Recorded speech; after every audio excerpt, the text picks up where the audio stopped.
Hi hello namaste అందరికీ welcome back to our channel Shakuntala's healthy and easy recipes. ఈరోజు క్యారెట్తో టేస్టీగా పచ్చడి చేసుకుందాం.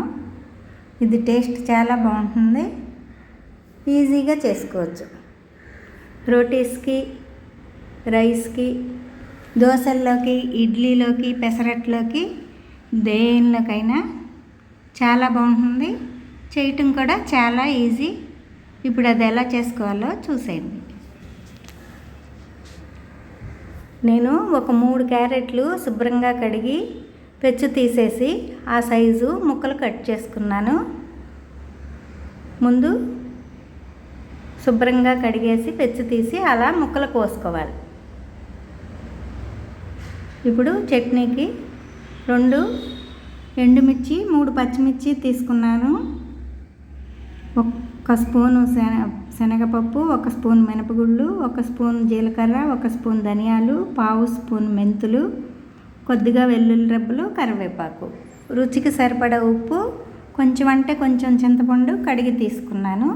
మీరు పచ్చిమిర్చి మొత్తం పచ్చిమిర్చి అయినా తీసుకోవచ్చు, మొత్తం ఎండుమిర్చి అయినా తీసుకోవచ్చు. 2 వేస్తే టేస్ట్ బాగుంటుంది. ఇప్పుడు స్టవ్ ఆన్ చేసి పాన్ పెట్టి కొద్దిగా ఆయిల్ వేసుకుని, ఆయిల్ వేడెక్కాక పచ్చిమిర్చి ఇరగదీసి వేసుకోవాలి. ఎండుమిర్చి కూడా వేసుకుని చక్కగా పచ్చిమిర్చి చిటపటలాడే వరకు వేపుకోవాలి. కొద్దిగా పచ్చిమిర్చి వేగాక మనం తీసుకున్న పప్పులన్నీ వేసుకోవాలి. ధనియాలు, మెంతులు, మినపగుళ్ళు, శనగపప్పు అన్నీ వేసి మీడియం ఫ్లేమ్లో పెట్టుకుని చక్కగా మంచి సువాసన వచ్చే వరకు ఫ్రై చేసుకోవాలి. మాడకుండా వేపుకుంటే పచ్చడి స్మెల్ బాగుంటుంది, మాడితే టేస్ట్ బాగుండదు.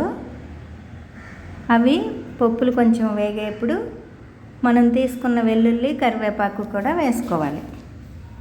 వేసుకుని 1 నిమిషం వేపుకుని ఈ వేపుకున్న పప్పులు, ఎండుమిర్చి, పచ్చిమిర్చి అన్నీ ఒక గిన్నెలోకి తీసేసుకోవాలి.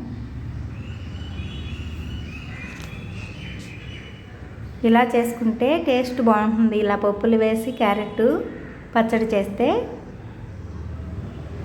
ఇప్పుడు నేను అదే ఆయిల్లో అవి గిన్నెలోకి తీసేసుకొని అదే ఆయిల్లో మనం కట్ చేసి పెట్టుకున్న క్యారెట్ ముక్కలు వేసుకోవాలి. ఎక్కువ ఆయిల్ అవసరం లేదు, మీ టేస్ట్కి తగినట్టు మీరు వేసుకోండి. నేనైతే అదే ఆయిల్లో పచ్చివాసన పోయే వరకు వేపుకుంటున్నాను. ఇది కూర తినని వాళ్ళకి ఇలా చట్నీ చేసుకుంటే చక్కగా తినేస్తారు. అలా వేపుకునేప్పుడే కొద్దిగా పసుపు వేసుకుని ముక్కలు పచ్చివాసన పోయే వరకు 2 నిమిషాలు వేపుకుంటే సరిపోతుంది. అలా వేగేప్పుడే ఉప్పును, చింతపండు, మనం కడిగి పెట్టుకున్న కొంచెం చింతపండు కూడా వేసేసుకుని చక్కగా వేపుకుని చల్లారాక మిక్సీలో వేసుకోవాలి. ఈజీగా చేసుకోవచ్చు. దేనిలోకైనా, టిఫిన్స్లోకైనా, అన్నంలోకైనా బాగుంటుంది ఇది. కొంతమంది పిల్లలు క్యారెట్ కూర తినమని పేచీ పెడతారు, పెద్దవాళ్ళకి కూడా నచ్చదు. అటువంటి వాళ్ళకి ఇలా చేస్తే చక్కగా తినేస్తారు. ఇప్పుడు పచ్చివాసన పోయి చక్కగా వేగింది, ఆపేసుకుని చల్లారిపోయాక ముందు పప్పులు, చింతపండు వేసుకుని మిక్సీ పట్టుకుని అదంతా కొద్దిగా నలిగాక ఇప్పుడు క్యారెట్ ముక్కలన్నీ వేసుకుని బాగా మెత్తగా కాకుండా కొంచెం బరకగా మిక్సీ పట్టుకోవాలి. మరీ మెత్తగా పేస్ట్ చేసుకుంటే బాగోదండి. చక్కగా బరకగా మిక్సీ పట్టుకుని తీసుకుని ఇష్టమైతే మళ్ళీ తాలింపు పెట్టుకోవచ్చు. నేనైతే తాలింపు పెట్టట్లేదు. మొత్తం పచ్చడంతా గిన్నెలోకి తీసేసుకుని ఇప్పుడు ఉప్పు సరి చూసుకోవాలి. ఉప్పు సరిపోకపోతే కొంచెం ఉప్పు వేసి కలుపుకోవచ్చు. నేను పప్పులు తీసిన గిన్నెలోకే తీసుకుంటున్నాను.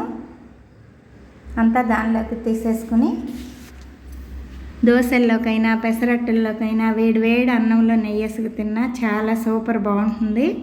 క్యారెట్ పచ్చడి నచ్చితే లైక్ చేయండి, మీ ఫ్రెండ్స్కి షేర్ చేయండి.